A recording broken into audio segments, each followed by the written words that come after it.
Hi hello. നമ്മുടെ കണ്ണൂരും കാസർഗോഡും ഒക്കെ പണ്ട് മുതലേ ഉണ്ടാക്കുന്ന ഒരു നാടൻ വിഭവമാണ് ഇന്ന് ഉണ്ടാക്കുന്നത്, കടലയരിയും പൊങ്ങിച്ചത്.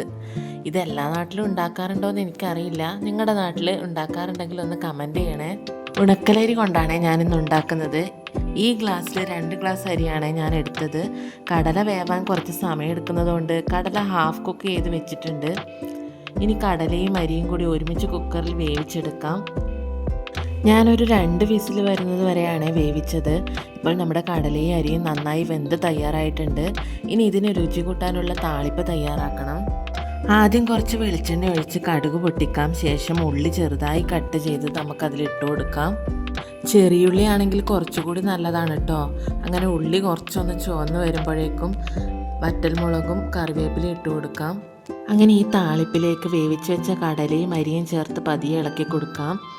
അവസാനം കുറച്ച് ചിരകിയ തേങ്ങയും കൂടി ചേർത്താൽ രുചിയും മണവും ഇരട്ടിയാകും. ഇനി എല്ലാം കൂടി നന്നായി യോജിപ്പിച്ചെടുത്താൽ നമ്മുടെ നാടൻ കടലയും അരിയും പൊങ്ങിച്ചത് റെഡി. ഇതിൻ്റെ കൂടെ കഴിക്കാൻ ചമ്മന്തിയാണ് കേട്ടോ ഏറ്റവും നല്ലത്.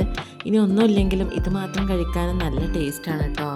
നമുക്ക് കുറച്ച് ചമ്മന്തി കൂടി ഉണ്ടാക്കിയെടുക്കാം.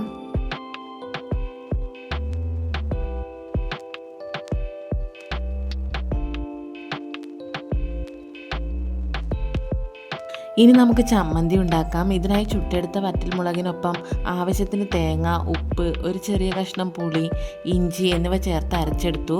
അങ്ങനെ നല്ല നാടൻ രുചിയുള്ള ചമ്മന്തി റെഡിയായി. ഈ ചമ്മന്തിയും ചൂടോടെയുള്ള കടലയരിയും പൊങ്ങിച്ചതും ഒരുമിച്ച് കഴിച്ചാൽ അടിപൊളിയാണ് കേട്ടോ. ഒരു പ്രാവശ്യം കഴിച്ചവർക്ക് പിന്നെയും പിന്നെയും കഴിക്കണമെന്ന് തോന്നുന്നു, അത്രയും രുചികരമാണ്. നമ്മുടെ പഴയകാല അടുക്കളയുടെ സ്വാദ് ഇന്നും അതേപോലെ മനസ്സിലേക്ക് എത്തിക്കുന്ന ഒരു കൂട്ടുകെട്ട്. ഇഷ്ടപ്പെട്ടാൽ എല്ലാവരും ഒന്ന് ട്രൈ ചെയ്ത് നോക്കി അഭിപ്രായം പറയണേ.